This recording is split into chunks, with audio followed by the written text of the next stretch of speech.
VR GameGirl here, and today I'm going to be doing a review on the gameplay of Kingdom Hearts 3. I haven't played any of the previous Kingdom Hearts games, so I've decided to give Kingdom Hearts 3 a review that's based on gameplay alone.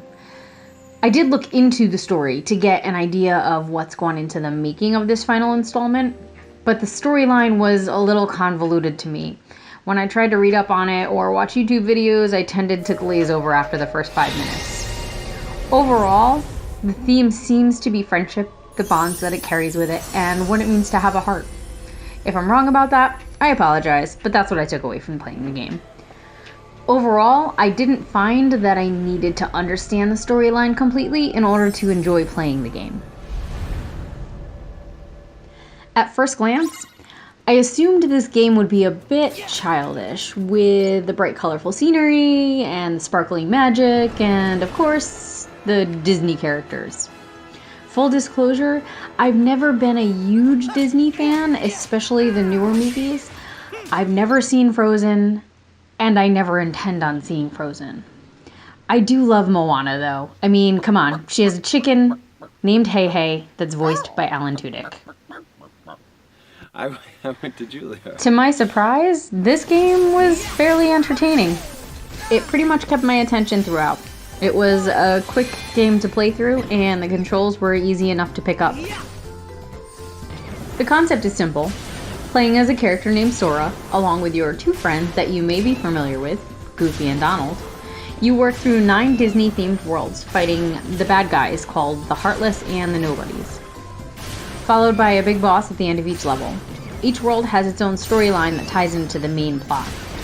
The 9 worlds are Olympus, Twilight Town, Kingdom of Corona, Toy Box, Arendelle, Monstropolis, the Caribbean, San Francisco, and 100 Acre Woods. You can probably figure out where most of those come from. Out of all the worlds, Toy Box was definitely my favorite, hands down. I felt like there was more depth and creativity to this world than any of the others. I could have played an entire game just based in this world. You were able to explore an entire toy store, traveling through the ventilation systems, sliding up to different floors through giant prize machines. It was a great standalone story that pulled most of the Toy Story characters into it. I would love a movie based on it. If someone could please make that happen, that would be amazing. Video game figures. Also, Sora and the gang were adorable as toys. They're toys, just like the rest of us. I'm a little sad to say that my least favorite world was the Caribbean. I really wanted to like this world. But one of the tasks to complete was running around Port Royal collecting crabs. And that's it. Just smashing barrels and boxes until you've collected 300 crabs. And then, when you're out on the ocean, in order to level your ship up, you need to collect more crabs. You at least get to do this by attacking ships captained by the Heartless, which was entertaining for a little while, but gets quite monotonous because you need a ton of crabs to level your ships up. I will say that the Caribbean did have fantastic graphics.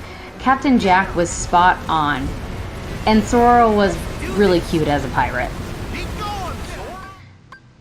To go along with this game, there's all sorts of little side stories and fun challenges, little mini games to complete along the way. You can create your own meals with Little Chef from Ratatouille, or collect these really retro games on your gummy phone, which I can only describe as something you might have found on a Nokia from the mid-90s. I had definitely got a sense of nostalgia playing that, and it reminded me of something I would have done when I was a kid. During combat, Sora uses a magical weapon called a Keyblade to battle the Heartless and the Nobodies. As you might suspect, a Keyblade is basically a sword that's shaped like a key. Each time you complete a world, you receive a new Keyblade, and each one has a different power. Some focus on strength, others on magic. My favorite Keyblade is the Favorite Deputy, which you receive for completing Toy Box. This Keyblade has an emphasis on strength, and as you're battling, you can change it into a huge hammer to strike with. Along with the Keyblades, Sora has a number of magical attacks, such as fire, water, thunder, blizzard, and air, as well as a healing spell. You earn new magic to cast as you play.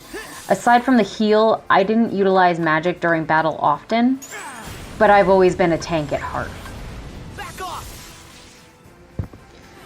To be honest, I didn't find the combat in this game to be incredibly challenging, but it was fun.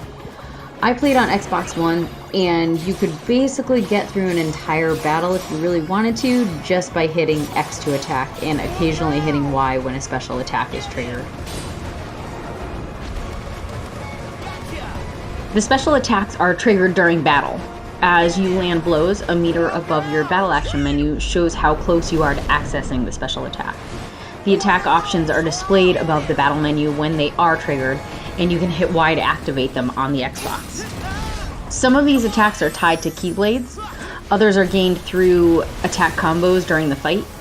There are also a couple of special attacks that are triggered by your friends during battle.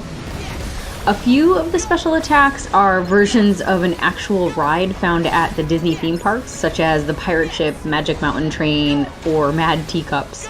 They're fun to watch, but it's a little strange to be fighting Heartless on a snowy mountaintop and trigger a pirate ship to attack with. Something I'm sure anybody who's played this game has noticed is that Kingdom Hearts has a ton of cutscenes between gameplay. I was not a fan of this. I did start out trying to watch them, but I didn't even make it through Olympus, which is the first world, before I started skipping scenes. I'm sure people will tell me that I missed a whole chunk of the game by skipping these scenes, but there are so many cutscenes. One cutscene leads into the next cutscene, leads into another cutscene. They were very slow, and there was unnecessary pauses in the dialogue. Just say what you need to say. There's a lot of people who genuinely don't have time for that. And me, I just wanted to play the game, honestly. I didn't feel that I needed to watch these scenes to understand what was going on in the following portion of the game. I managed the entire game while skipping about 95% of the scenes, and I still enjoyed myself. I'm gonna admit that I was not a huge fan of the boss fights at the end of these worlds. For the majority of them, I felt like they would never end. You had to empty their health bar so many times before they actually died. It could take several minutes. I ran into the same thing with some of the battles out in space with the gummy ship. I'm all about making the boss challenging, but they weren't challenging so much as tedious. There was a few times where I just wanted to put the controller down and walk away. As I was playing through the game, I realized that there was definitely things that I had missed, such as the hidden Mickey emblems. I found some of them, but I definitely didn't find even half of them. So I think at some point I may go back through again just to see what I can find, because I like the challenge, but I don't think I'll be doing it anytime soon. So recap time. I did really enjoy playing Kingdom Hearts 3. It gave me the warm fuzzies with its positive message of friendship, and kind of took me back to when I was a kid playing video games. Each of the worlds was really unique and a lot of fun to explore. The graphics were phenomenal and the characters were fantastic. It was fun to complete each world and see what the next one held. I really don't think that you need to understand the background story of this game to enjoy playing it. Kingdom Hearts 3 was easy to play through with simple controls, but again, some of the boss fights were excruciatingly long, and there was just way too many cutscenes. They were just too slow. The weapons were really unique. The magic attacks were strange, but enjoyable and fun to play through. I mentioned that at some point I might need to go back through again to see what I've missed, and I may do that, but I definitely need a break from this game for now.